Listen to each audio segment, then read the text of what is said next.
بسم اللہ الرحمن الرحیم۔ علامہ ابن کثیر نے تفسیر میں لکھا ہے کہ حضرت حوا علیہ السلام کو ہر حمل سے جڑواں بچے پیدا ہوتے تھے، ایک بیٹا اور ایک بیٹی۔ یہ دونوں سگے بھائی ہوا کرتے تھے، جبکہ پہلے حمل سے پیدا ہونے والا بیٹا دوسرے حمل سے پیدا ہونے والی بیٹی سے شادی کر سکتا تھا۔ ایک حمل سے حضرت حوا کے ہاں جو بیٹے پیدا ہوئے ان کا نام قابل تھا اور دوسرے کا نام حابل تھا۔ قابل کے ہاں کے ساتھ جو لڑکی پیدا ہوئی وہ انتہائی خوبصورت تھی، جبکہ حضرت حابل کے ساتھ جو لڑکی پیدا ہوئی وہ اتنی خوبصورت نہ تھی۔ تب شریعت کے مطابق جب یہ جوان ہوئے تو قابل کی شادی حابل کی بہن سے ہونی تھی۔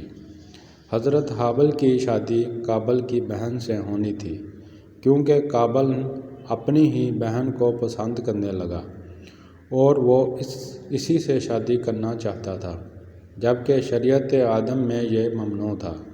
لہذا جب یہ صورتحال زیادہ بگڑ گئی تو حضرت آدم علیہ السلام نے ان دونوں کو اللہ کی راہ میں قربانی پیش کرنے کو کہا اور بتایا کہ جس کی قربانی کو آسمان سے آگ آ کر کھا جائے تو سمجھنا کہ اس کی قربانی قبول ہوگی۔ قابل کھیتی باڑی کا کام کرتا تھا اور حضرت حابل بکریاں چرایا کرتا تھا۔ حضرت حابل علیہ السلام نے ایک بکری کا بچہ قربان کیا اور قابل نے ایک گدھا لیا اور اس کو اللہ تعالیٰ کی بارگاہ میں قربانی کے لیے رکھ لیا۔ چنانچہ حضرت حابل کی قربانی قبول ہو گئی اور ایک دن قابل نے غصے میں آ کر حضرت حابل کو پتھر مار کر قتل کر دیا۔ پھر شیطان قابل کے پاس آیا اور اس کو گھر سے بھاگنے کے لیے کہا۔ قابل اپنی بہن کو لے کر یمن کے پہاڑوں میں جا بسا۔ پہاڑوں میں جا کر نسل قابل خوب بڑھنے لگی۔ قابل اور اس کی اولاد نے ہی سب سے پہلے آتش پرستی، پھر شیطان کے بہکاوے میں آ کر بت پرستی شروع کر دی۔ دنیا میں قتل و غارت کی ابتدا بھی قابل نے ہی رکھی۔